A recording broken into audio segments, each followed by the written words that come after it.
आयुर्वेद में दो प्रकार के रोग बताए गए हैं। पहला शारीरिक रोग और दूसरा मानसिक रोग। जब शरीर का रोग होता है तो मन पर और मन के रोग का शरीर पर बुरा प्रभाव पड़ता है, क्योंकि मन और शरीर के बीच में बहुत गहरा संबंध है। इसलिए मन के विकारों को समझना आपके जीवन के लिए सदैव उपयोगी रहेगा। काम, क्रोध, लोभ, मोह, ईर्ष्या, द्वेष यह सभी मनोविकार है। यह सभी मन के रोग है और इन्हीं मनोविकारों में एक विकार है चिंता, और कहा जाए तो यह मन का सबसे बड़ा विकार है। जब मनुष्य को चिंता का रोग लग जाता है तो यह आदमी को धीरे धीरे मारते हुए खोखला कर देता है। बुद्ध हमेशा कहते थे कि हमारी चिंता हमारी चिता के समान है। अंतर केवल इतना ही है, चिंता आदमी को बार बार जलाती है और चिता एक बार। इसलिए मन के रोगों को समझो। जब मन के रोगों को समझ लोगे तो जैसा आपको बताया कि हमारे मन का हमारे शरीर से गहरा संबंध है, तो जब आपका मन ठीक हो जाएगा तो शरीर के रोगों को भी आसानी से खत्म किया जा सकता है।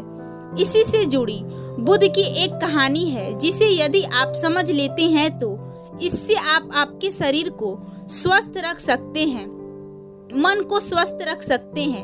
एक बार बुद्ध कपिलवस्तु गए। उनके शिष्य में एक अनिरुद्ध थे, जिनकी बहन थी रोहिणी, जो कि देखने में बहुत सुंदर थी। उसके साथ ही वह उतनी अहंकारी भी थी। रोहिणी के इसी अहंकार और क्रोध के कारण उन्हें त्वचा रोग हो गया था। उनके चेहरे पर फफूंदे उठ गए थे, जगह जगह से त्वचा काली हो गई थी। अनिरुद्ध और उनकी बहन एक ही गांव में रहते थे। एक बार उनके परिवार के सभी लोग अनिरुद्ध से मिलने आए, लेकिन रोहिणी नहीं आई। यह सोचकर सबको बहुत चकित हुआ। फिर थोड़ी देर के बाद रोहिणी वहां आई भी तो मुंह ढककर। यह देख अनिरुद्ध ने पूछा कि पहले तुम आई नहीं, और जब आई तो मुंह ढककर आई हो, ऐसा क्यों? इसके पीछे क्या कारण है? तब रोहिणी ने कहा, मेरा चेहरा अन्याय स्वीकृत हो गया है, सारे चेहरे पर फफूले हो गए हैं। मैं छवि रोग से ग्रस्त हूँ, इसलिए मैं पहले नहीं आई। लेकिन फिर आपने जब मुझे बुलाया तो मैं आई, लेकिन मैं तब भी मुंह ढक कर के आई, क्योंकि मेरा चेहरा देखने लायक नहीं है। इसी शर्म के कारण मैं ऐसे आई हूँ। यह सब सुन अनिरुद्ध बोले कि यह सब छोड़ो, हमारे गांव में बुद्ध का आगमन हुआ है। उनके 10,000 भिक्षु गांव में आए हैं। उनके ठहरने के लिए एक विशाल भवन बनवाया है। तुम एक काम करो, भवन बनवाने के काम में लग जाओ। रोहिणी के पास इतने पैसे नहीं थे, लेकिन फिर भी उन्होंने ना नहीं किया और अपने सारे गहने जेवरात सब बेचकर भिक्षुओं के निवास स्थान को बनाने में लग गई। रोहिणी घर बनवाने में ऐसे लग गई कि उन्हें अपने रोगों का ख्याल ही नहीं था, और घर बनवाते बनवाते कुछ ऐसा चमत्कार हुआ कि उनके 99% रोग स्वयं ठीक हो गए। लेकिन वह अभी भी बुद्ध से मिलने नहीं आई। जब बुद्ध को यह बात पता चली तो उन्होंने अपने भिक्षु को भेज उन्हें बुलवाया और कहा कि रोहिणी, तुम सभा में क्यों नहीं आई? तब रोहिणी ने कहा कि बनते, मेरे शरीर में छवि रोग उत्पन्न हो गया है, उसी के शर्म की वजह से मैं नहीं आ सकी। लेकिन बनते, अनिरुद्ध के वजह से मेरा 99% रोग ठीक हो गया है, लेकिन अब भी 1% रोग बाकी है। मुझे अपना चेहरा दिखाने में शर्म आती है। मैं अपना यह कुरूप चेहरा कैसे दिखाऊं? इसलिए मैं इससे बचती थी, लेकिन जब आपने बुलाया तो मैं अपने आप को रोक न सकी। मुझे क्षमा करे। यह सुन बुद्ध कहते हैं कि रोहिणी, तुम जानती हो कि यह किस कारण हुआ?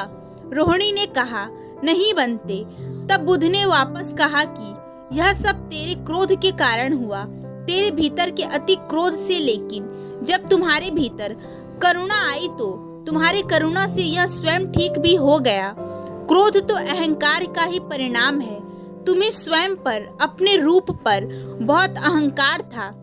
जब भी कोई तुम्हारी सुंदरता को कुछ भला बुरा कहता तो यह तुम्हें तुम्हारे अहंकार में लगता था, और तुम्हारे इसी अहंकार के कारण तुम्हें क्रोध आता था।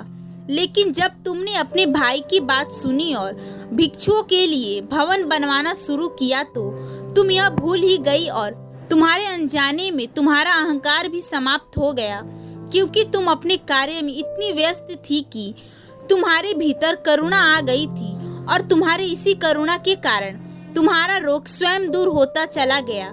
लेकिन तुम्हारा रोग पूरी तरह से नहीं छूटा, क्योंकि तुम्हारा अहंकार नहीं छूटा था, क्रोध का रोग नहीं छूटा था, इसलिए यह 1% रोग बचा हुआ है। करुणा तो तुमने की, लेकिन वह करुणा तुमने जानबूझकर नहीं की, बल्कि अनजाने में की।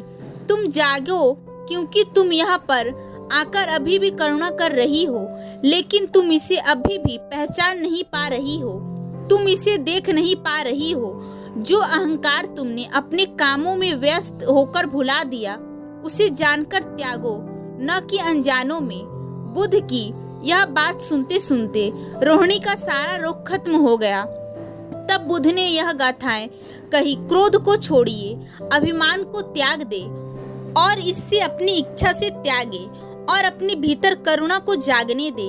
अपने अंदर छोड़ दो उस रोग को, उस क्रोध को, इस अहंकार को। फिर तुम देखोगे कि तुम्हारा पल भर में सब रोग खत्म हो जाएगा।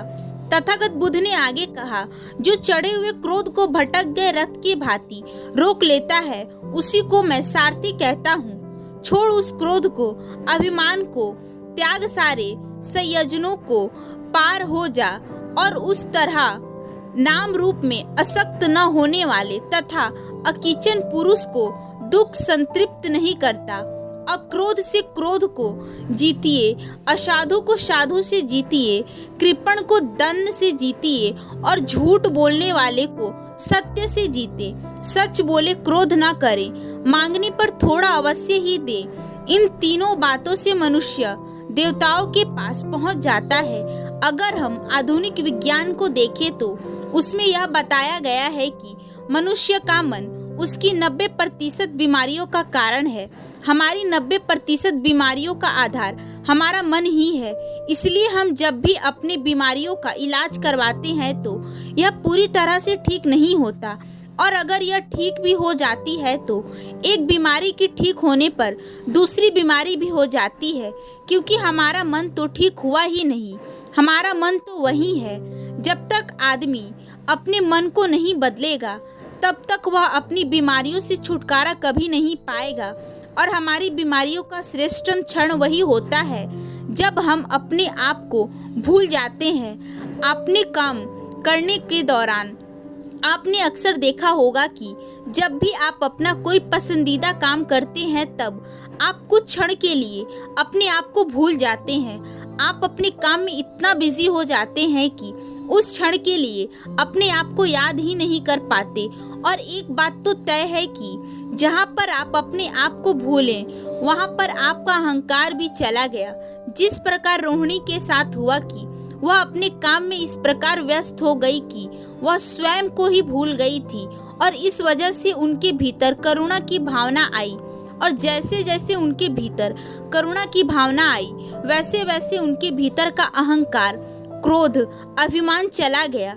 यह चीज उन्हें पता नहीं चली, लेकिन यह हुआ अनजाने में ही हुआ। तो अपने कामों में इतना व्यस्त हो जाओ कि जहाँ पर तुम अपने आप को भूल जाओ, और उस जगह आपका अहंकार स्वयं चला जाएगा। और जहाँ पर अहंकार नहीं होता, वहीं पर तो ध्यान होता है। तुम्हारे क्रोध के कारण जो बीमारी अक्रोध, उसका इलाज है। हिंसा के कारण ही बीमारी प्रेम, उसका इलाज है।